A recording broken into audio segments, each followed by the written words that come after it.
নিশ্চিত করবার জন্য রাজ্যের 105টা সরকারি হাসপাতাল,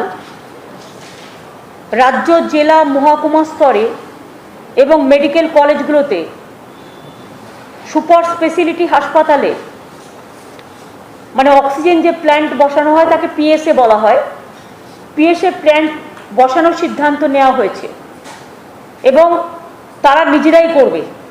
জেলা মেডিকেল কলেজের ওপরে তাদের স্বাধীনতা দেওয়া হয়েছে, যাতে সেন্ট্রালি করতে গেলে অনেক সময় টাইম লেগে যায় ফাইলপত্র ছাড়তে দেখতে, যাতে টাইমটা নষ্ট না হয়। পরিবেশের বাতাস থেকে অক্সিজেন তৈরি করবে এই পিএসএ প্ল্যান্ট। ডায়মন্ড হারবার এবং কুচবিহার মেডিকেল কলেজে অলরেডি বসে গেছে। ডাক্তার, নার্স, প্যারামেডিক্যাল যারা আমাদের ইন্টার্নশিপ করছে, যারা পোস্ট গ্রাজুয়েট তৃতীয় বর্ষে পড়ছে, তাদের কাজে লাগানো হবে কোভিডের কাজে।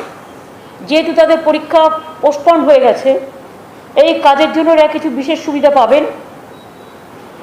এর ফলে আমরা 2000 ডাক্তার, 2000 নার্স বেশি পাব এবং এছাড়াও আমাদের যে 1,70,000 যে কোভিড আমাদের যে ডাক্তার আছেন, তাদের আমরা স্বাস্থ্য পরিবেশ কোয়াক ডাক্তার না বলে স্বাস্থ্য সুরক্ষা বন্ধু এইরকম একটা কিছু নাম দিয়ে আমরা তাদের কাজে লাগাবো। এটা ডিস্ট্রিক্টগুলো কাজে লাগাবে, স্টেট ওয়াইজও একটা হেলথ থেকে একটা ডাইরেকশন যাবে। এটা স্বাস্থ্য সুরক্ষা কর্মী বললে ভালো হবে। সমস্ত নার্সিংহোম আর হাসপাতালে 40% বেড বাড়ানোর বিশেষ অনুমতি দেওয়া হচ্ছে কোভিড পরিস্থিতি মোকাবিলায়।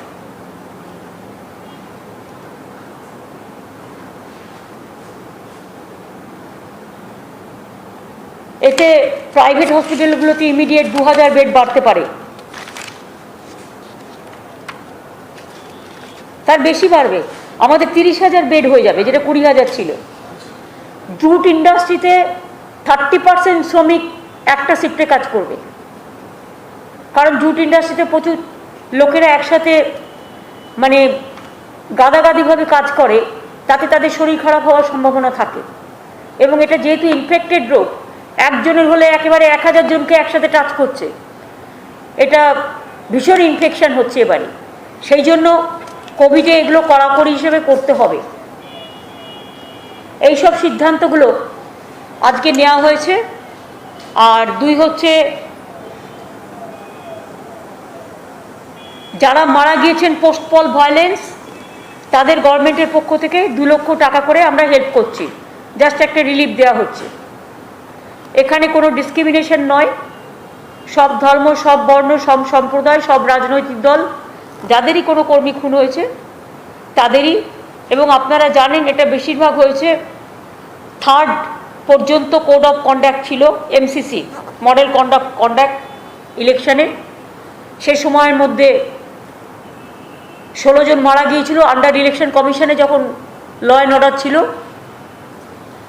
তার মধ্যে অর্ধেক বিজেপি এবং অর্ধেক তৃণমূলের কর্মী মারা গেছে, হাফ হাফ, এবং একজন সংযুক্ত মোর্চার। সুতরাং আমরা চাই না কোনো হিংসা হোক বা কিছু হোক, কিন্তু আমি দেখতে পাচ্ছি কিছু সেন্ট্রাল মিনিস্টাররা প্রয়োজন নেই, যখন পলিটিক্যাল সমস্ত কিছু বন্ধ করে দেওয়া হয়েছে, পলিটিক্যাল মিছিল মিটিং সব কোভিডের জন্য, তখন তারা কেন গ্রামে গ্রামে গিয়ে উস্কাচ্ছেন আর দাঙ্গার প্ররোচনা দিচ্ছেন আমি জানি না। আমার রিকোয়েস্ট থাকবে এরকম দাঙ্গার প্ররোচনা দিয়ে যেন পরিস্থিতি তারা খারাপ না করে। আর বিশেষ করে বিজেপি যে জায়গাগুলো জিতেছে, আমরা একটা ব্ল্যাক স্পটের জায়গা বের করেছি, কোথায় কোথায় অ্যাকচুয়াল গণ্ডগোলগুলো ঘটেছে, যেখানে যেখানে ইনএফিসিয়েন্সি বেশি ছিল। মানে আগে আপনারা জানেন সব এসপি চেঞ্জ করে দিয়েছিল, ডিজিটিজি সব চেঞ্জ করে দিয়েছিল।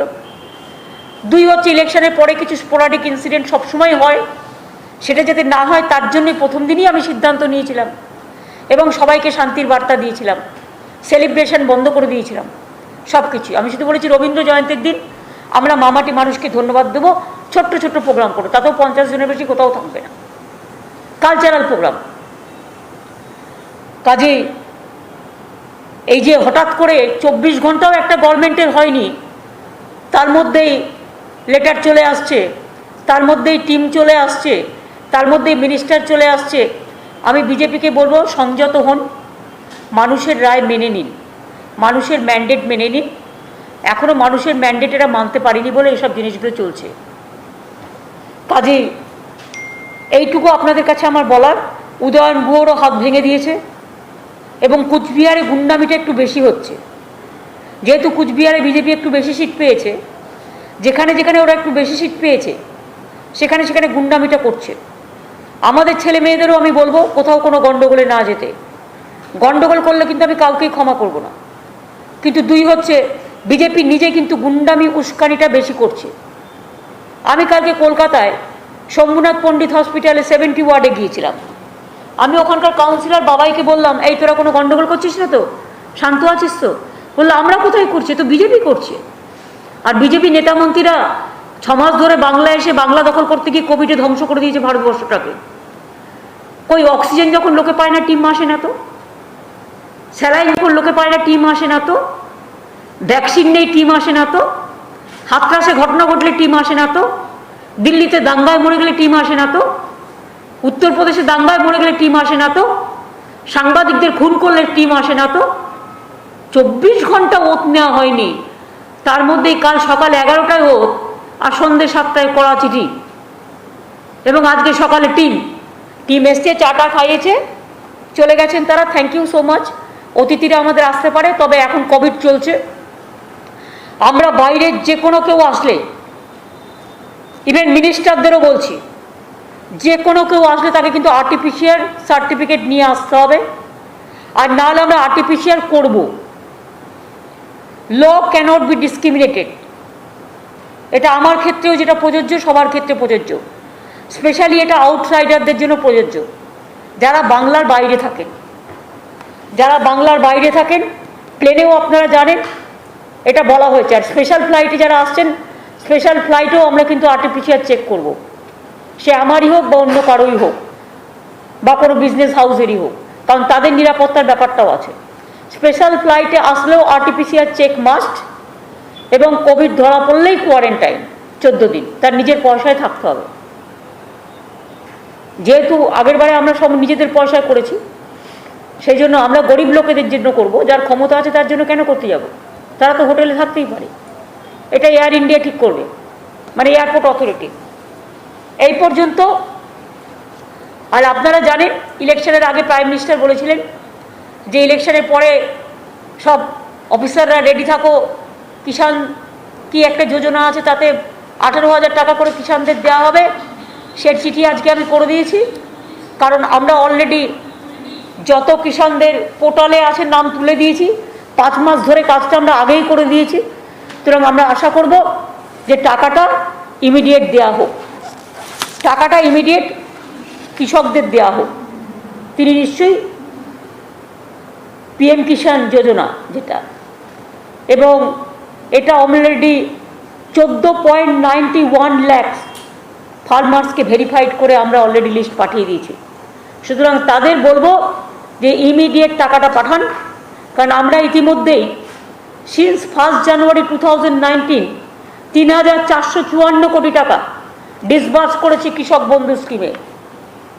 3,454 কোটি টাকা। আন্ডার ডেথ বেনিফিট স্কিমেও 20,678 farmer family have been giving benefit, 413.56 কোটি টাকা। From this financial year, 6,000 will be given per acre for per acre with minimum of rupees 3,000 per farmer. আর আমাদের যেটা বলা আছে যে আমরা জিতলে 6,000-এর জায়গায় 10,000 দেবো, 5,000 দেবো, বা আমাদের দুয়ারি রেশন, বা আমাদের মহিলাদের পেনশন, এটা আমরা একটু কোভিড সিচুয়েশন মিটলে ওটা প্রসেসটা শুরু করব। এই পর্যন্ত আজকে আমার বলার ছিল। আর আপনাদের সবাইকে রিকোয়েস্ট করব যে প্লিজ দয়া করে সবাইকে বলবেন যে প্লিজ মাস্কটা দয়া করে পরুন। মাস্কটা এমন করে পরবেন যাতে নাক দিয়ে বেরিয়ে না যায় বা মুখ দিয়ে বেরিয়ে না যায়। মাস্কটা যেন আপনার নাক মুখকে ঢেকে রাখে। কারণ অনেকেই বলছে, কেউ বলছে এয়ারবোর্ন, কেউ বলছে একটু ফুসফাস একটু শ্বাস হলেও হচ্ছে। ধুলোতে উঠছে, নানা রকম হচ্ছে। সুতরাং কিছু না, ভয় পাওয়ার কোনো কারণ নেই, সাবধান থাকতে হবে। যদি কেউ মনে করেন শরীর খারাপ হচ্ছে, ডাক্তার দেখাবেন, আইসোলেশনে থাকলেও ভালো হয়ে যাবে। আর অলওয়েজ সিটি ভ্যালুটার লক্ষ্য রাখতে হবে। আমি হেলথ ডিপার্টমেন্টকেও যেটা বলবো, সিটি ভ্যালু যাদের কম তাদের কেয়ারটা বেশি নিতে, সিটি ভ্যালু যাদের বেশি তাদের কিন্তু এমনিতেই তারা সেফ আছে।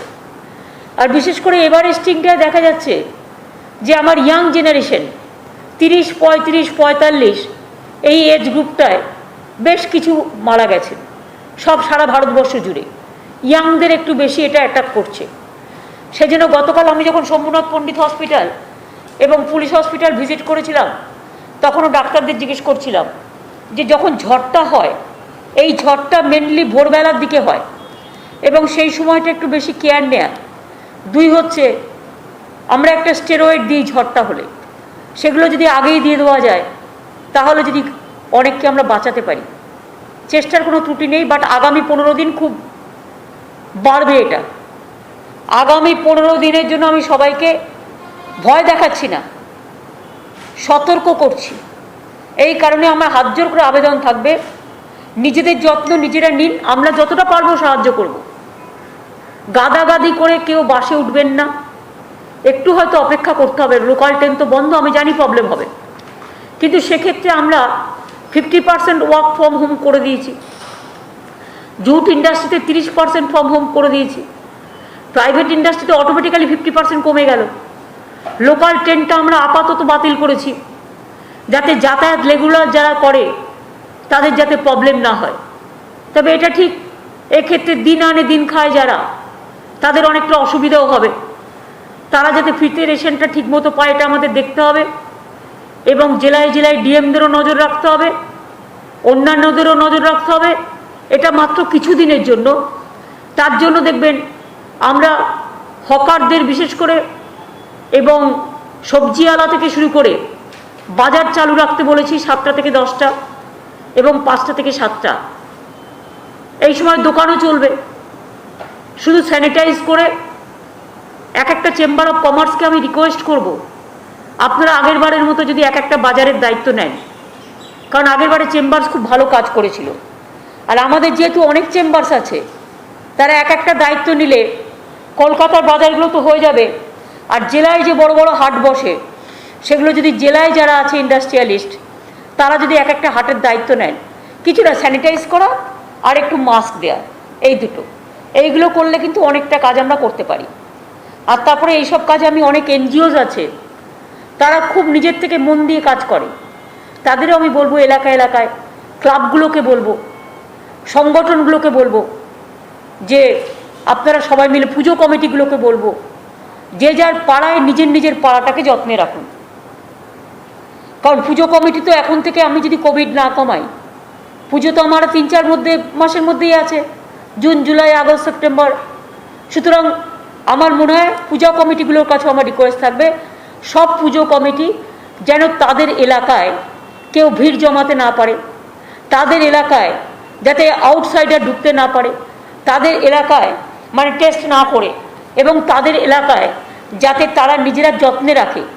আগের বারে যেমন আমি একটা ভালো জিনিস দেখেছিলাম, গ্রামে গ্রামে গ্রামের মানুষ নিজেদের রক্ষা করেছিলেন।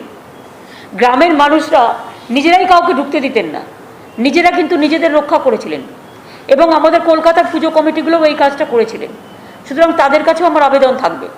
আর ধর্মীয় সংগঠন যারা আছেন তাদেরও অনেক ফলোয়ার্স আছে, সব ধর্ম, বর্ণ, সম্প্রদায় সবাইকে বলবো যে আপনারাও একটু দায়িত্ব নিন, যাতে আপনাদের যে সমস্ত সংগঠন আছে বেশি ভিড় না করে, আমরা 50 জন বেঁধে দিয়েছি যে মানে একটু দূরে দূরে দূরে দূরে করে প্রার্থনা করুন, আমার কোনো আপত্তি নেই, কিন্তু যতটা পারবেন তাদেরও বোঝান যে আমরা আগেরবারেও ঘরে বসে প্রার্থনা করেছি, যার সম্ভব ঘরে বসে প্রার্থনা করা, যার সম্ভব নয় সে গেলেও একটা ছোট্ট অনুষ্ঠান করবে যাতে সে, এবং এসব ক্ষেত্রে কিছু পারমিশনেরও প্রয়োজন আছে। বিশেষ করে মনে রাখবেন যে এখন ঈদের রমজান মাস চলছে, এখন এমনিতে আর কোনো উৎসব নেই রমজান মাস ছাড়া, আমার মনে হয় না আছে আর কিছু আপাতত এই মাসটায় কিছু নেই, টুকটাক এগুলো আছে, রবীন্দ্র জয়ন্তীগুলো আছে, এগুলো তো আছে, এগুলো তো একটু হবেই। সুতরাং সেক্ষেত্রে আমরা বলবো যে আগেরবারও যেমন আমার সংখ্যালঘু ভাই বোনেরা অনেক মন দিয়ে অনেক সাহায্য আমাকে করেছিলেন, ইমাম সাহেবদেরও বলবো যে পুজো কমিটিগুলোকেও অনেক হেল্প করেছিল। এবং এখন থেকে শুরু করব, ইমামদেরও বলবো যে আপনারা দেখুন যতটা পারবেন আপনাদের মাইক ঘরে বসেও শোনা যায়, আর 2 হচ্ছে 50 জনের বেশি যাতে জমায়েত না হয়, এই রকম ছোট ছোট করে আপনারা করুন যাতে আপনার ধর্ম পালন করতেও কোনো অসুবিধে না হয় এবং আপনার ধর্মের স্বাধীনতা থাকে, আপনার জীবন সুরক্ষিত থাকে, আপনার সামাজিক সুরক্ষা থাকে এবং সাম্প্রদায়িক সম্প্রীতি সবাই মিলেই আমরা করব। আপনাদের উৎসবও আমাদেরই উৎসব। মনে রাখবেন ধর্ম যার যার, আপনার উৎসব কিন্তু সবার। সুতরাং আমি আলাপনকে বলবো যেটা একটা ইমামদের নিয়ে এবং ধর্মগুরু যারা আছে, বিশেষ করে সর্বধর্ম সমন্বয় একটা মিটিং যদি করা যায়, এখানে ডেকে নাও, সোমবার দিন যদি করা যায় তাহলে 3টের সময় একটা মিটিং ডেকে দাও, এখানে বেলুড় মঠ, ভারত সেবাশ্রম, হিন্দু মুসলিম শিখ ইসাই সব কমিউনিটিগুলোকে একটা ডেকে দাও। আর পুজো কমিটির যে অ্যাসোসিয়েশন আছে ওদের, যারা কন্ট্রোল করে পুরো পুজোটাকে, ওদের একটা অ্যাসোসিয়েশন আছে, সেটার নামটা তুমি ববিয়ার উপরে কাছে জেনে নাও, ওরা জানে, ওদেরও ডেকে দাও 3-4 জনকে। আর একটা হচ্ছে পোস্তা বাজার কমিটির 2 জনকে ডেকে দাও। হ্যাঁ, ফোরাম ফর দুর্গোৎসব, ওইটাই আমি বলছি। তারপর হচ্ছে পোস্তা বাজার কমিটির 2 জনকেও ডেকে নাও। মিটিংটা দরকার নবান্ন সভাগৃহে করে দাও। পোস্তা বাজার কমিটির 2 জনকেও ডেকে নাও। আর কারণ এই জায়গাগুলো হচ্ছে ভেরি ভাইটাল, এবং সেই মিটিংগুলোতে ভার্চুয়াল করব, যেহেতু ডিএমরাও থাকে, এসপিরাও থাকে, সেটা দেখে নিতে হবে। সোমবার দিন 3টে, সোমবার দিন কত তারিখ পড়ছে? 11 তারিখ। ঠিক আছে, ঠিক আছে। কালকে নবান্ন স্যানিটাইজেশন আছে, দেখা হবে না? বলুন। বলছি যে একটাই প্রশ্ন, সেটা হচ্ছে যে গত বছর কোভিডের সময়তেও কেন্দ্রীয় সরকার রাজ্য সরকারকে না জানিয়ে তারা একটা টিম পাঠিয়েছিল। এই বছরও ভোট পরবর্তী সময় 3 দিন মাত্র পেরিয়েছে, তার মধ্যে না গভর্নমেন্ট সরকারকে না জানিয়ে একটা টিম এলো। শুধু তাই নয়, গভর্নমেন্ট ওত নিয়েছে তার 24 ঘন্টার মধ্যে। 3 দিন পেরিয়েছে বলা যাবে না, ওটা ইলেকশন কমিশনের আন্ডারে ছিল। আমরা সুযোগ পেয়েছি, কালকে ওত নিয়েছি বেলা 11টায়, ঠিক আছে? 10:45-এ ওত হয়েছে এবং সন্ধ্যেবেলায় চিঠি এসছে, স্টার্ন অ্যাকশন, এবং আজকে সকালে টিম পাঠিয়ে দিয়েছে। আমি জীবনে দেখিনি, বাট ওদের শুভবুদ্ধির উদয় হোক, গণতন্ত্রের জয় হোক। এসব করে কিছু করা যাবে না। এবং আমি মনে করি কিছু ফেক ভিডিও, কিছু, যেমন কালকে কোনো একজন আমাকে একটা ভিডিও পাঠালো, একজন সিরিয়াস লোক আমাকে একটা নিউজ পাঠালো যে এরকম একটা মেয়েকে বলেছে রেপ করবে। আমি তারপরে পুরো সারা রাত ধরে তাকে সমস্ত খোঁজালাম, সে তার বাড়ি পুলিশকে পাঠালাম। বলছে না না, আমাদের জাস্ট একটা গাছ কেটেছে, আমাদের তো এরকম ধরনের কিছু নেই। তার মানে কি? পুরো মিথ্যে কথা রটানো হচ্ছে, স্প্রেড করা হচ্ছে টোটাল মিথ্যে, বাংলার বদনাম করার জন্য। বাংলার মা বোনের সম্মান আমার কাছে হিমালয়ের চূড়ার থেকে উচ্চ, এটা মাথায় রাখবেন। বিজেপি বাংলার মা বোনকে অসম্মান করছে মিথ্যে কথা বলে, এটা ঠিক নয়। যেহেতু বাংলার মহিলারা আমাদের ঢেলে দিয়েছে, উজাড় করে দিয়েছেন, তাই মা বোনেদের উদ্দেশ্যে এই সমস্ত অসম্মান আমি মানব না। আর আমি এখনও মনে করি মা বোন মানে মা বোন, এর মধ্যে কোনো ভেদাভেদ নেই, এর মধ্যে কোনো রাজনীতির ভেদাভেদ নেই, এর মধ্যে কোনো ধর্মের ভেদাভেদ নেই, আমরা সবাই সমান। আর কেউ যদি মনে করে নিজের ইন্টারেস্টে গণ্ডগোল পাকাবে, দাঙ্গা পাকাবে, সরকার কঠোর হস্তে দমন করবে। কোনো রকম কাউকে কোনো রকম দাঙ্গা করতে দেওয়া হবে না। আর মিনিস্টাররা এসে যে প্ররোচনা দিচ্ছেন, প্ররোচনা বন্ধ করুন। গভর্নমেন্ট নিজে যদি প্ররোচনা দেয় তাহলে সাধারণ মানুষ কি করবে? কেন প্ররোচনা দিচ্ছেন? ঘটনাটা ঘটেছে মাত্র কয়েকটি জায়গায়, আর 3 তারিখ পর্যন্ত আমি তো আপনাদের বলে দিলাম 16 জন খুন হয়েছে, 16 জন নানা রকম লোকাল প্রবলেম সব মিলিয়ে। তার মধ্যে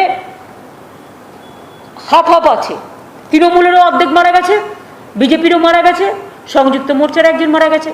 আমি তো কারো মৃত্যুই চাই না, সেই জন্য তো আপনাদের প্রথম কথাটা বললাম, প্রত্যেকটা পরিবারকে আমরা 2 লক্ষ টাকা করে সাহায্য করব। আমি জানি মৃত্যুর পরিবর্তে টাকাটা হয়তো কিছুই নয়, তবুও আমরা গভর্নমেন্ট থেকে রিলিফ দেবো। Ma'am, this is Jyoshi from Times Now. Ma'am, senior leader and former Assam Chief Minister Sarbanam Sonowal has said a lot of Bengalis from West Bengal, especially Pujhar area, have crossed over to Assam and they have made shelter camps there because of the political violence I quote Himanta Biswa Sarma saying, over 450 people who crossed over fearing ruthless oppression in Bengal are put in 2 shelters in Dhubri. They are getting relief and also being tested for COVID-19. Are you aware of this? That maybe that BJP is doing. It is BJP government Assam. Our people will not go to Assam. It may be BJP is doing politically, because from Assam also there, when the problem arises, they come to Dhubri, they come to my Dhubguri, they come to my Alipurduar, they come to my Joygaigaon. Assam and Kuch Bihar is a border, every day they are going and coming. So that is not the issue. That is, they politically, the BJP instructed all the chief minister to say something against of me, because they cannot digest the defeat. I will request them, I will appeal them, please accept the mandate of the people and allow us to work for the COVID. We are interested to work for the COVID. We are not interested to quarrel with you now. Ma'am. Thank you so much. Joy Chakraborty news 10 থেকে একটা এত question তোমরা রোজ করো না, এত question রোজ করার চেষ্টা করো না। একটা দিদি একটা প্রথম অভিনন্দন জানাই আপনাকে। তোমাদের অভিনন্দন। এই রাজ্যপাল কিছুক্ষণ আগে একটা টুইট করেছেন। ভাই প্লিজ নমস্কার, প্লিজ ওনাকে জিজ্ঞেস করো ওনারটা, আমি বলতে পারবো না। এটা উনি রোজ করেন, টুইট করাটা ওনার হ্যাবিট, ওনাকে টুইট করতে দাও, ওনাকে তো কিছু কাজ করতে হবে। আমাদের যেমন সারাদিন কাজ আছে, তো ওনাকে তো একটা কিছু করতে হবে, পাবলিসিটির মধ্যে থাকতে হবে। সেটা উনি কি টুইট করেছেন এটা ওনার ব্যাপার, আমি এ নিয়ে I don't have any comments. দিদি বলছি আইটি সেল 2.5 মাস ধরে তো প্রচুর দেখলাম, এত ফেক নিউজ এখনো পড়ে যাচ্ছে একজনের নেতৃত্বে, কোনো ব্যবস্থা নেবে না পুলিশ বা কোনোভাবে? পুলিশ নিচ্ছে ব্যবস্থা, শীতলকুচি পুলিশ নিচ্ছে। শীতলকুচি শীতলকুচি নিয়ে আপনারা জানেন, শীতলকুচি নিয়ে সিআইডি এনকোয়ারি চলছে। শীতলকুচি নিয়ে যে 5 জন মারা গেছিল, আমি বলেছিলাম 4 জন রাজবংশী মুসলিম এবং আরেকজন হিন্দু, 5 জনকেই আমরা 5টা হোমগার্ডের চাকরি দিচ্ছি। এটা আমরা অলরেডি কমিট করেছিলাম, এটা আমরা করছি, আমরা দিচ্ছি ওদের চাকরি। যারা মারা গেছে পোস্ট পল ভায়োলেন্স, তাদের প্রত্যেককেই সাহায্য করা হচ্ছে। ওই পরিবারগুলোকেও 5 লাখ টাকা করে দিয়ে সাহায্য গভর্নমেন্ট ইতিমধ্যেই করেছে। আর শীতলকুচির ব্যাপার নিয়ে সিআইডি এনকোয়ারি চলছে, সিআইডিকে এনকোয়ারি করে রিপোর্ট দিতে বলা হয়েছে। আফটার গেটিং দ্য রিপোর্ট আমি আপনাদের ডিটেলস বলতে পারবো। এসপি কে দেখেছিলাম সেদিন 3:30 হিন্দিতে বলতে যে হয়েছে, আর বিকেল 5টা ইলেকশন কমিশন কোনো রিপোর্ট পাইনি। তা সেই এসপি বা তার ওখানকার পুলিশ বা ওখানকার থানা কি ব্যবস্থা একটু যদি বলো। এটা হচ্ছে যখন ইনভেস্টিগেশন চলছে, investigation is under investigation, so let us wait to see what happened on that day. I am sure some mischiefs is there, but I cannot comment right now until and unless the investigation is over. But we will take proper action against of the nuisance makers and the culprits. You have written several letters to the Prime Minister regarding the vaccine. Even yesterday also you have written. Did you get any reply on that? Because They don't reply. They don't reply. Why don't you ask to reply us?